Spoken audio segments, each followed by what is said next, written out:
오늘 이 시간에는요, 사역에도 탈진의 순간이 있답니다. 예, 사역에도 탈진의 순간이 있다라는 제목으로 하나님 말씀 듣도록 하겠습니다. 우리나라에 유명한 선수들이 세계적으로 유명한 그런 스포츠 선수들이 많습니다. 당장 대전에도 박세리 선수 있고 공주에 또 박찬호 선수 있고 많지만 축구 선수를 얘기 한번 하고 싶어요. 옛날 차범근 감독 그리고 2002년 월드컵 박지성 선수 또 많이 있겠지만 거기서도 저는 요즘 그래도 좀 젊은 우리 아이들에게도 인기가 많은 손흥민 선수를 한번 얘기해 보고 싶습니다. 언제는요 이 한 케이블 방송에서 이 손흥민 선수를 따라다니면서 막 그 다큐멘터리 비슷하게 뭔가 예능 프로를 하나 찍은 걸 제가 봤습니다. 다 보진 않고 저도 일부 이제 편집된 모습만 재미있는 장면만 봤는데 그 모습이 이랬어요. 손흥민 선수가 이 성격도 참 훌륭하지만 체력이 엄청 좋은 걸로 또 유명을 한데 그 체력 좋다는 손흥민 선수가 엄청 운동장 위에서 지쳐 있습니다. 막 이제 숨도 가쁘게 막 이렇게 하면서 지쳐 있는데 무슨 일이 일어났을까? 그 밑에 자막이 뜨는데요. 이렇게 뜨더라고요. 전후반 풀타임 출연보다 더 힘든 조카 돌보기. 저기 뒤에 지금 손흥민 선수를 지치게 하고, 삼촌이니까 대단하게 생각도 안 할 것 같아요. 그냥 자기는 아무렇지도 않게 이렇게 뒤에 걸어가고 있는 저 아이가, 조카입니다. 사람들은요, 이제 반응을 보니까, 손흥민 선수도 어쩔 수 없다. 이런 반응을 하면서 또 글을 남깁니다. 어린아이들 체력은 못 이긴다. 선수들은 같이 뛰니까 같이 지치는데 이 아이들은 지치지도 않고 얼마나 힘들었을까 그 얘기를 하는 모습을 제가 또 댓글에서 봤습니다. 참 이렇게 이런 다큐멘터리를 통해서 손흥민 선수와 또 다른 조카, 가족들의 모습까지 볼 수 있어서 참 재미있었는데요. 이 조카와 놀아주는 모습을 보고 약간 그 전후반 풀타임 출전보다 더 힘들다. 이 말은 당연히 이제 좀 과장이 섞이지 않았을까 그 생각을 합니다. 꼭 손흥민 선수가 조카 이렇게 놀아준다는 이거를 엄청 좀 과장되게 말하려고 한 것도 있겠지만 사실 그만큼 손흥민 선수가 대충 그냥 공 하나 던져놓고 야 너 혼자 놀아 이게 아니라 제대로 그래도 좀 진심으로 놀아주려고 했기 때문에 이렇게 지친 게 아닐까 생각을 합니다. 원래 그렇죠. 늘 대충 하는 사람은 힘이 안 듭니다. 근데 제대로 뭔가 또 잘하려는 사람이 막 좀 지치고 또 탈진까지 하게 되는 법인데요. 꼭 우리가 일상에서 하는 모든 일도 이 손흥민 선수의 그런 얘기처럼 또 지칠 때가 찾아오는 것 같습니다. 일상에서 하는 일뿐만 아니겠죠. 평소에 열심히 하는 사람일수록 하나님의 일을 하는 이 사역에서도 당연히 저희가 탈진이란 것, 지식이라는 것이 찾아올 수 있겠구나 저희가 생각해 볼 수 있습니다. 누구는 그럴 수도 있을 것 같아요. 목사님 하나님의 일을 하는데 어찌 지친다 말할 수 있습니까? 성령님이 셈을 주시는데 아이고 신앙이 기도 안 하시고 좀 안 좋은 거 아닙니까? 이렇게 생각하실지도 모르겠습니다. 옛날에 이렇게 생각하시는 분들 많았는데 그거와는 또 별개죠. 왜냐하면 저희가 성경을 읽으면요 만나는 그 수많은 성경 인물들의 모습을 저희가 또 생각해 보면 좋겠는데 엘리야가 어땠습니까? 갈멜산에서 그 쌓은 번제물 성가 찬양으로도 있는데 하나님의 불로 이렇게 태워주신 사건이 있었습니다. 저희는 이제 그 사건만 보는데 그 이후에 또 사건이 이제 계속 이어지거든요. 뭐냐면 이 사건을 이제 들은 왕비 이세벨이 이제 엘리야에게 이렇게 말합니다. 그때 이제 엘리야가 자기가 데리고 있던 그 바울 가짜 선지자들을 그렇게 데리고 있었는데 이제 엘리야가 죽어버리면서 이세벨이 엘리야에게 이렇게 얘기하는 거죠. 야, 네가 내 예언자를 죽여? 나도 너 죽여버릴 거야. 내일까지 내가 너 못 죽이면 내가 내 신들에게 천벌을 달게 받겠다. 이러면서 사실상 우리 성경이니까 좀 고풍스럽게 돼 있지만 살인 예고를 살벌하게 한 겁니다. 이런 말을 들은 엘리야 어떡하겠습니까? 방금까지 그 큰 하나님의 기적을 체험했는데 웃기지 마. 내겐 우리 하나님이 계셔. 막 이랬을까요? 아니요. 말씀을 보면은 열왕기 상에 이제 나오는 내용인데 두려워 이제 벌벌 떨면서요. 자기 노예도 시종도 이렇게 떨어뜨려 놓고 광야로 혼자 막 도망갑니다. 혼자 도망가가지고요. 로뎀 나무 아래서 이제 사실상 죽기를 바라면서 기도를 해요. 주님 그냥 제 숨을 거두어 가십시오.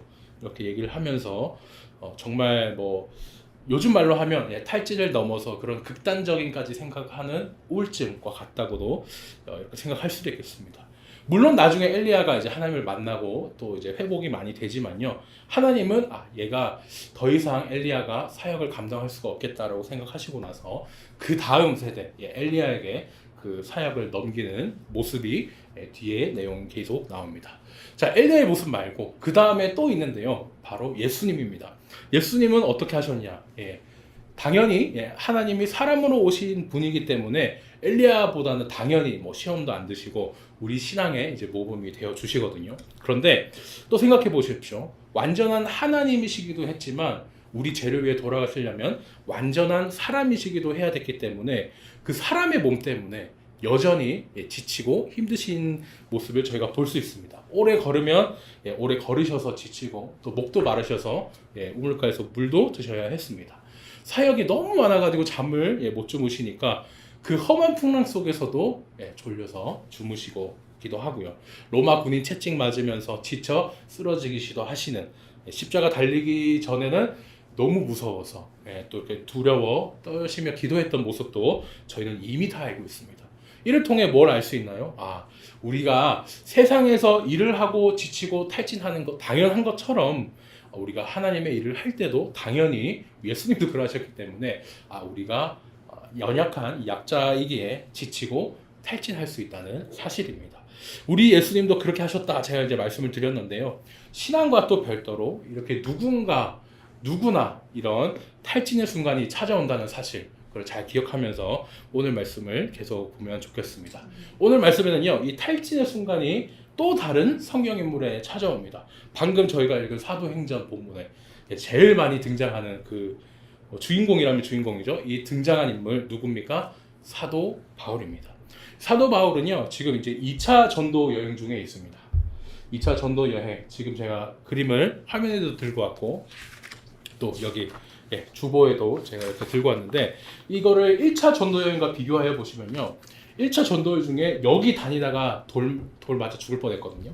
그런데 기어코 2차 때 저 같으면 이제 또 도망갈 것 같은데 2차 때 다시 가가지고 엄청 긴장 속에서 내가 언제 다시 또 죽을지 몰라 그 엄청난 긴장감 속에 2차 전도 여행을 이제 시작하고 다니고 있습니다. 잠도 당연히 편하게 못 잤겠죠. 그러다가 이제 하나님이 또 가라고 하셔서 예수님이 말씀해 주신 대로 또 빌립보로 넘어갑니다. 이 넘어갔는데요. 저희 수요 묵상에도 제가 다뤘었는데 하나님이 가라고 해서 예수님이 가라고 해서 왔더니 해당이 제대로 없습니다. 이 뭐 전도를 어떻게 하라는 거야 싶은데 겨우 이제 전도를 또 하나 싶어서 또 계속 설교와 그런 사역을 병행해 나가는데 귀신 들린 소녀 또 쫓았다고 감옥에 갇히고요. 사실상 이 모든 도시를 다니면서 뭐 거의 뭐 이렇게 그래 다음 도시로 가자 이런 느낌보다는 어쩔 수 없이 쫓겨나서 떠난 게 아니라 탈출한 것처럼 이렇게 옮겨 다녔습니다. 그리고 이제 오늘 본문 전에는 아테네라고 하는 우리 성경에 아덴이라고 되어 있는 이곳에서는요 계속 이제 토론으로 말싸움하면서 힘을 온전히 다 탈진하고 이렇게 했는데도 그 노력한 것만큼은 좀 성과를 보지 못했던 그런 아쉬운 모습도 있습니다. 함께 하던 일행이 있었어요. 실라와 디모데도 있었는데 다른 도시에 이렇게 좀 머물게 하면서 지금 바울은 엄청 안 그래도 힘든 상황인데 혼자가 되어버린 그런 상태입니다. 얼마나 제가 이제 계속 설명할 수는 있겠지만 최악 중에 최악이 이제 제가 더 이렇게 뭔가 시간이 제한이 있기 때문에 설명드릴 수가 없는데 그냥 어느 정도 지금 이 사람이 바울이 지쳐 있는지 탈진 상태인지 저희가 알 수 있겠죠. 그런 상태에서 이 바울은 아테네에서의 더 이상 이렇게 내가 여기서 혼자 전도하기도 무리가 있고 힘들다 보니까 고린도라는 도시로 넘어오게 됩니다. 오늘은 그래서 고린도에서 이제 일어난 일인데요. 이 고린도에 넘어왔을 때 바울의 마음이 어땠을까? 바울이 이 고린도에게 쓴 편지, 고린도 전서 후서를 보면 이때 어떤 기분인지 고린도 전서에서 말하고 있습니다. 내가 너희 가운데 거할 때 약하고 두려워하고 심히 떨었노라 이렇게 얘기를 해요. 그럴만도 하죠. 자신이 듣고 자기는 너무 좋았던 그 복음이 있어가지고 막 이제 유대인 형제 자매들에게 막 전해주려고 막 그 복음을 들고 다닙니다. 그런데 오히려 나는 이 좋은 걸 이렇게 알려주려고 갔는데 내 마음은 몰라주고 사람 취급도 안 하고 막 죽이려고 하고 무시하고 그렇죠. 주변에 이제 그렇게 사람들도 막 떠납니다. 다 떠나고 지금 혼자 탁 남았어요. 이제 특히 이제 혼자 남았을 때 막 잡다한 생각이 많이 드는데 이런 생각도 하는 거예요. 내가 하는 일에 뭔가 발전도 없는 것 같고 뭐 정체된 것 같은데 멈춘 것 같은데 시간이 지나면 지날수록 뭐 좋아지면은 희망이라도 있겠지만 이게 나빠지면 더 나빠졌지 나아질 것 같지도 않고 수고한 것만큼 열매가 맺히지도 않은 것 같은 내가 잘하고 있는 거 맞나? 못하는 건가? 그런 고민을 계속하는 그런 힘든 시간이었습니다. 그런데 저희는 알고 있죠. 여기서 사도행전이 딱 18장으로 끝나진 않습니다. 계속 이어지는데 그러면은 이렇게 힘들었던 바울이 어떻게 그런 상황과 마음에 어떻게 그 자신의 사역을 이어나갈 수 있었을까? 오늘 말씀을 또 그렇게 함께 살펴보면 좋겠는데요. 이제 크게 저희가 그 내용을 살펴야 되기 때문에 1절부터 저희가 함께 보겠는데 크게 세 가지 이렇게 격려가 나옵니다. 먼저 2절 4절을 보니까 하나님은요 바울에게 이미 그 두고 온 헤어진 동역자가 있지만 새로운 동역자를 또 만나게 해주셨어요. 누구냐면 브라스길라와 아굴라 이 두 사람입니다. 이 두 사람은 이제 서로 부부였는데요. 고향이 본도인 사람이 아굴라라는 사람이었습니다. 제가 그림을 들고 왔는데 여기 이제 로마 있고 고린도가 있는데 이게 더 저희가 넓게 보면 여기 본도가 있어요. 여기 밑에 유대 예루살렘 있고 안디옥 있고 본도인데 정말 먼 땅이죠. 이게 본도라고 해서 뭔가 이게 한자말 같은데 한자말은 아니고 폰투스라는 그 말을 이제 우리 한국식으로 이렇게 적은 겁니다. 이렇게 멀리 있던 사람이요.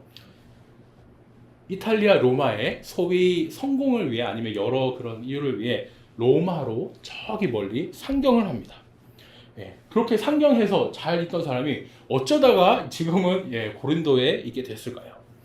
성경은 당연히 사실이기 때문에 이 성경 시대에 특히 로마 같이 그래도 좀 괜찮은 나라라고 한다면 그 기록들이 다 남아 있거든요. 한 로마 역사가가 이렇게 기록을 남겼습니다. 이탈리아 로마에서 그리스도 때문에 유대인들이 반란을 일으켰다. 예수님을 믿는 유대인들이 막 문제 일으킨 건 아니고 예수님을 믿는 유대인을 두고 안 믿는 유대인들이 이렇게 막 이제 폭동을 일으킨 사건이 일어났었어요. 근데 이때 그 로마의 황제가 이 폭동을 어떻게 처리한 줄 아세요? 이 지배국 입장에서 식민지 애들이 자기들끼리 뭐 싸우면서 일이 나는데 얼마나 이게 귀찮겠습니까? 뭐 착한 사람, 뭐 나쁜 사람 이렇게 구분한 게 아니고 그냥 모조리 자기 일이 아니니까 그냥 뭐 막무가내로 유대인끼리 싸웠다고 그러면은 다 내보내, 유대인 다 쫓아내보내 이렇게 그냥 약간 군대식인데 이렇게 처리해 버립니다. 결국 이 명령으로요 서기 49년에 이탈리아 로마에 있던 모든 유대인들이 쫓겨나게 됩니다. 그래서 다른 곳으로 자기 고향으로 가는 사람도 있겠고 여러 곳으로 이제 흩어져서 살게 됐는데 아굴라는 그러니까 사실상 큰 일을 하려고 멀리 이 본도에서 수도로 상경했다가 이 제 말씀드렸던 그 사건으로 인해 수도에서 쫓겨나서 어디로 갈까 하다가 이 고린도로 정착한 이런 사람이라고 하겠습니다. 고린도는요 수도만큼은 아니지만 그래도 로마 제국 전체에서 3, 4위 정도 하는 그래도 큰 규모가 있는 도시였습니다. 너무 멀지도 않으면서도 또 너무 작지도 않은 도시, 옮겨갈만 하겠죠. 그리고 여기서 자기네들은 쫓겨나서 또 고린도에 여기 정착을 했는데 또 기가 막히게 이 부부와 바울이 만나게 되죠. 당시 바울은요 이 복음을 환영하지 않는 사람들 속에서 저 사람 저 전도하는 거 있지 저거 돈 벌려고 하는 거야 그런 말을 너무 듣기가 싫어가지고 자비로 이렇게 선교 전도를 하고 있었습니다. 요즘에도 이제 공부 잘 안 하는 자녀를 보고 야 그럴 거면 기술이나 배워라 이런 얘기를 하기도 하는데 당시 이제 유대인들도요 기술 이걸 좀 중요하게 생각을 했습니다. 다만 우리나라랑 조금 다른 점이 있다면 이제 유대인 전통에서는 공부 안 할 거면 기술 배워라 기술이나 배워라 이게 아니고 공부를 해도 기술 하나는 배워야 된다. 예, 그렇게 하면서 뭐 일을 하면서 또 사회성을 기를 수도 있고 그랬기 때문이겠죠. 바울의 부모님은요 텐트를 만드는 사람이었고 그래서 바울도 옛날부터 어릴 때부터 텐트를 만드는 법을 배웠었습니다. 그리고 그것이 또 배워뒀던 것이 지금은 이제 사역을 하는데 자비랑 선교를 하고 하는데 많이 쓰이게 됐죠. 바울이 이제 이 부부를 만났어요. 그런데 이 사람들도 서로 같은 일을 하는 겁니다. 같은 텐트 만드는 일을 하고 있어요. 미리 이제 고린도로 넘어와 있던 이 두 부부 덕분에 바울이 좀 쉽게 사역을 하고 정착할 수 있겠죠. 당시에는요, 이게 지금처럼 막 일거리를 뭔가 수주하면서 경쟁하는 이런 게 아니라 제가 찾아보니까 약간 우리나라 모내기처럼 만약에 이제 기구나 이런 것도 크게 없을 시절이니까 같이 힘을 합쳐서 일을 해야 됐답니다. 그러니까 바울 입장에서는 동료의 빈자리가 당연히 두고 왔던 헤어졌던 동료의 빈자리가 컸지만 새로 만났던 이 부부가 정말 오히려 그 전에 빈자리를 더 크게 지어줄 귀한 그런 사람들이 또 되었습니다. 그렇게 바울은요 텐트를 만들면서 바쁘지만 또 안식일마다 또 짬을 내서 병행하면서 회당에서 계속 이렇게 전도하는 모습을 보여줍니다. 다음으로는 또 5절 8절인데요. 이렇게 틈틈이 이제 일과 사역을 바울이 병행하고 있습니다. 그런데 이제 드디어 이제 헤어졌던 동료들이 뒤따라 왔어요. 실라와 디모데가 이제 그 동료들인데 그 사람들이 이제 고린도로 바울을 향해 왔을 때 그냥 오진 않았습니다.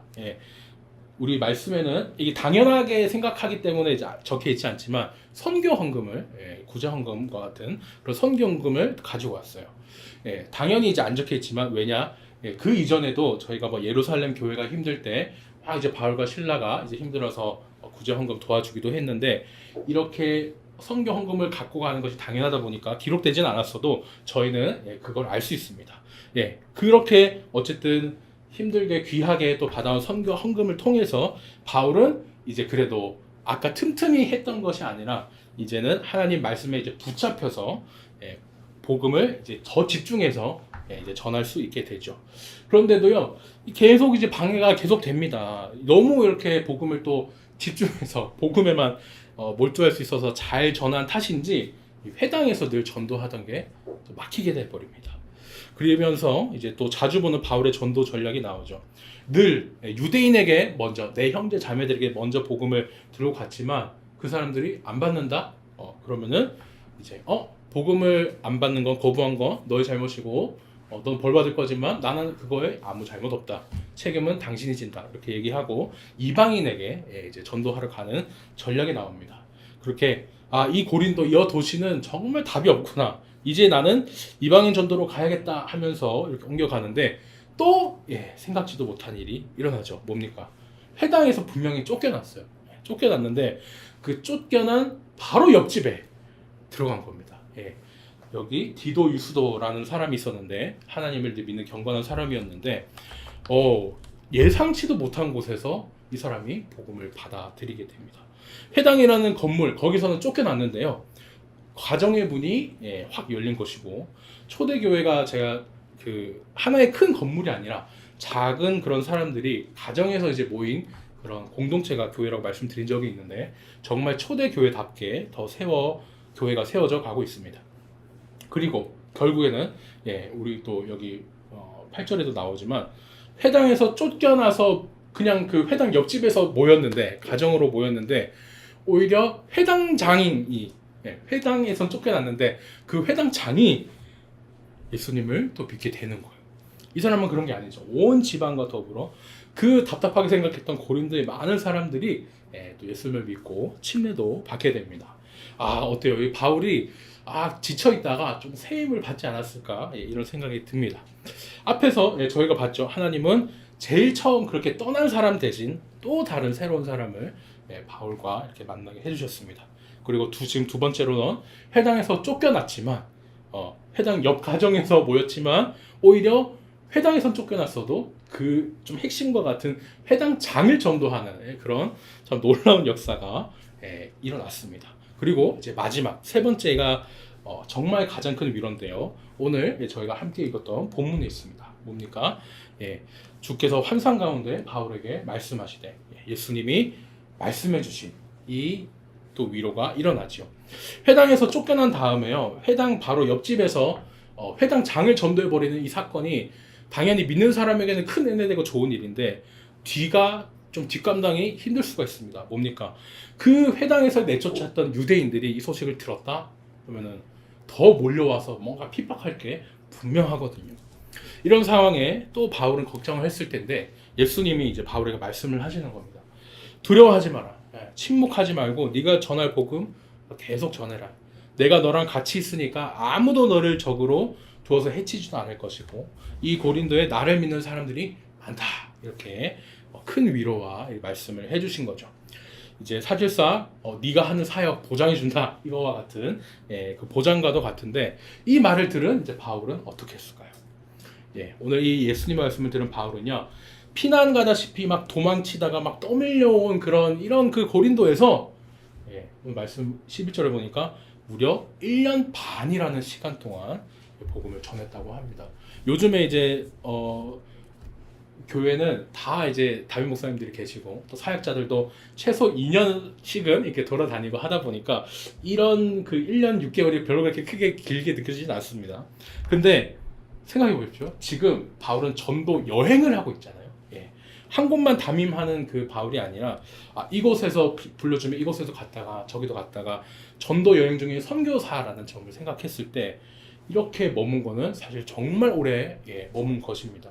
드물게 오래 이제 머물었는데 사역하다가 뭐 최선을 다했던 만큼 좀 실망도 하고 뭐 열매가 안 맺어지는 것 같아서 탈진도 하는 것 같고 했던 그때 이 고린도에서 바울이 1년 반이나 참고 버텼다. 이거는 사실 정말 대단하고 놀라운 일이라고 하겠습니다. 근데 또 이제 또 놀라운 일이 일어나는데요. 뭐냐? 하나님은 그 예수님은 아무도 바울을 너를 대적해서 해치지 않을 거야라고 그렇게 약속을 하셨었는데 그 약속이 또 정말 이루어졌습니다. 고린도는요 아가야라는 그 지역에 있었는데 이곳에 이제 총독이 새로 바뀝니다. 유대인들이요 계속 저 예수 믿는 저 유대인들 입장에서 이제 배신자였기 때문에 저 배신자들 어떻게 좀 손 좀 써줬으면 좋겠는데 막 이렇게 벼르고 있었거든요. 근데 전 총독은 그냥 내버려뒀어요. 그런데 드디어 정권이 바뀐 겁니다. 이제 새로운 총독으로 바뀌었으니까 유대인들은 그동안의 그 수건의 사업 내가 이제 드디어 이렇게 뭔가 상소를 해서 저 예수 믿는 배신자 유대인들 내가 처벌한다 이렇게 바울을 대적하려고 법정으로 데리고 갑니다. 또 법정이야? 바울은 그렇게 생각할지도 몰라요. 근데 또 돌 맞고 죽을 뻔하는 거 아닌가 생각했을지도 또 모릅니다. 그런데 이번에는 달라요. 늘 바울 갖고 막 그렇게 못살게 굴고 막 죽을 뻔하고 그랬는데 바울이 이제 좀 자기 스스로를 변론하기 위해 얘기를 하려고 하니까 갑자기 재판장인 갈료가 탁 입을 엽니다. 바울이 말하려고 할 때 재판장인 갈료가 말을 하는 거예요. 야 너희 유대인들아 이 무슨 이게 재판거리야 이렇게 얘기를 하는 거예요. 우리말에는 부정한 일, 뭐 불량한 행동 이렇게 되어 있는데 당시 그 원어로 그 의미를 깊게 보면 부정한 일은 경범죄, 법정 용어로 그다음에 불량한 행동은 중범죄 이렇게 볼 수 있겠습니다. 그러니까 야 유대인들아 이게 무슨 우리 로마 경범죄 중범죄도 아니고 그거면 내가 재판을 하지. 근데 너희 종교 가지고 너희가 싸우는데 왜 나를 힘들게 해? 왜 그걸 나한테 들고 오니? 나는 이런 걸로 재판장 안 한다. 이런 걸로 재판하기 싫다. 나가. 이렇게 얘기를 한 것이죠. 16절을 보면요. 그냥 내보내는 것도 아니고 쫓아냈다고 합니다. 이 원어의 의미를 보면 양을 몰아서 진짜 무슨 우리 안으로 넣든지 뭐 뺄든지 그때 이제 막 쓰는 표현인데 정말 얼마나 좀 하찮게 아니면은 귀찮아 하면서 이렇게 쫓아냈는지 저희가 또 이제 느낄 수가 있죠. 이 유대인들은요 열 받은 거예요. 이제 정권 바뀌면 뭔가 이렇게 저 눈에 가신 사람들을 어떻게 해보나 했는데 아무렇지도 않게 되죠. 오히려 그 재판장이 바울 편을 들어버리게 되니까 이상해집니다. 너무 열받아가지고요. 이제 새 회당장 소수된 애를 잡아서 보란듯이 법정 앞에서 말도 안 되는 일인데 때려버립니다. 기존의 회장장 어떻습니까? 예수님 믿고 지금 이제 그리스도인이 됐죠. 회장장에서 잘렸습니다. 그래서 지금 새로운 회당장이 소스데네라는 사람이 등장해서 있는데 뭐 유대인들 입장에서는 야 당신이 변호 잘 못했잖아. 책임을 물으면서 이렇게 때리는 것일 수도 있고 아니면은 야 우리가 이렇게 유대인들끼리 이렇게 싸우는데도 내가 재판을 안 해줘? 이렇게 시위하는 걸 수도 있겠습니다. 뭐 이게 뭐가 왜 때렸는지 그것보다도 사실 뭐 더 중요한 거는요. 이 갈리오가 그래도 어쩌라고 내일 아니요 하고 여전히 상관도 안 했다는 이 점을 또 성경은 말하고 있습니다. 하나님은요 뭐 참 이런 어쨌든 성향의 정치인도 사용하신다는 것이 참 놀라운데 이후 이때 유대인에게 맞은 소스데네가요 또 고린도전서 1장을 보면 이 사람도 예수님을 믿게 되는 참 재밌는 일이 많이 일어납니다. 오늘 말씀을 정리하겠습니다. 사람은요 누구나 한계가 있습니다. 정신적으로나마 뭐 신체적으로나마 지치는 것은 당연하죠. 그리고 예수님과 바울의 모습에서 저희가 또 볼 수 있듯이 하나님의 일을 하는데 사역을 하는데도 당연히 탈진하는 그 순간은 오게 되어 있습니다. 사람이기 때문에 옵니다.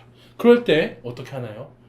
오늘 저희가 말씀에서 봤던 대로 하나님을 위해 일했으니까 하나님에게 또 위로를 얻었지요. 먼저는요, 이 아굴라 브리스길라 이 두 부부와 헤어졌는데, 그 두 부부와 같이 만나게 됐죠. 전에 헤어졌는데 그 헤어진 사람 대신 이 두 부부를 더 귀한 사람들, 더 필요하고 좋은 사람들, 동력자를 만나게 해주셨고요. 두 번째로는 또 회당에서는 쫓겨났지만 오히려 그 쫓겨난 바로 옆집에서 전도가 돼버리면서 그 가정교회에서 회당장을 전도해버리는 이런 정말 뭔가 정말 큰 뭔가 역전의 한 방이랄까요? 이런 큰 역사가 일어나게 됐습니다. 하지만요 가장 큰 제일 큰 위로가 마지막에 있었죠. 내용 면에서도 보면 가장 길고 그 내용이 정말 이루어졌다는 아까 재판장 갈리오 얘기도 있었는데 정말 예수님께서 말씀으로 주신 위로 이것이 가장 사실 컸고 가장 크게 다뤄졌던 위로였습니다. 다른 사람도 아니죠. 예수님이 두려워하지 마라. 내가 너와 함께한다. 너 하는 일 계속 복음 전하는 거 계속 해라. 이렇게 보장해 주셨던 그것. 그 말씀대로 정말 재판장이 원래는 좀 약간 많이 맞기도 하고 이렇게 피해를 당하는 바울이었는데 정말 재판장이 바울 편이 돼가지고 그 말씀을 이루어 주신 그런 모습도 저희가 볼 수 있었습니다. 바울이 가장 지치고 가장 힘들고 정말 죽을 것 같은 그런 순간에 그 시간을 버티면서 그 긴 시간을 사역할 수 있었던 그것은 바로 저희가 말씀에서 봤듯이 하나님의 위로고요. 예수님의 말씀이 있었기 때문이었습니다. 저희가 예배 전에 찬양을 불렀습니다. 당신이 지쳐서 기도할 수 없고 이런 찬양인데 2절이 이렇게 시작하죠. 당신이 외로이 홀로 남았을 때 당신은 누구에게 위로를 얻나. 바울이 정말 이 찬양을 불렀으면 딱이지 않을까 싶은데 답이 있습니다. 우리를 위해 기도해 주시고 또 우리를 말씀으로 위로해 주시는 하나님 그분에게 위로를 얻으면 되겠죠. 우리 모든 일에 지치는 순간 오고 또 사역에도 탈진의 순간이 올 텐데 바라기는 그 탈진의 순간에 가장 크신 하나님께 가장 큰 위로를 받는 저와 우리들 찬양 성도님 되시기를 예수님의 이름으로 축원합니다. 기도하겠습니다. 사랑하는 하나님, 오늘은 우리가 사역에도 탈진의 순간이 있다라는 제목으로 하나님 말씀을 들었습니다. 주님, 참으로 우리는 연약하고 또 우리의 삶은 고단합니다. 우리 일에도 지칠 때가 있지만 사역에도 탈진의 순간이 있음을 고백합니다. 이런 우리가 지쳐서 아무것도 할 수 없을 때 무엇을 해야겠습니까? 하나님께서는 그 상황조차도 예비하여 주셨습니다. 좋은 동력자를 만나 교제하게 하시고 또 예상치 못하는 곳에서 또 사역의 큰 열매가 맺어지기도 합니다. 이를 통해 하나님 우리는 큰 위로를 받습니다. 하지만 무엇보다도 우리는 우리와 함께 하시니 두려워 말라는 그 예수님의 말씀으로 인하여 예수님으로 인하여 가장 큰 위로를 얻습니다. 우리의 문제가 어떠할지라도 그 문제보다 더 크신 하나님을 의지하며 큰 하나님께 큰 위로받는 저희가 되게 붙잡아 주세요. 감사하신 예수님 이름으로 기도드렸습니다. 아멘. 지금은 우리 주 예수 그리스도의 은혜와 하나님 아버지의 극진하신 사랑과 성령님의 감화 감동, 내주 역사 충만하심이 탈진의 순간에 가장 크신 하나님께 가장 큰 위로를 받는 우리 늘찬양 성도 머리머리 위에 이제부터 영원까지 함께 있을지어다.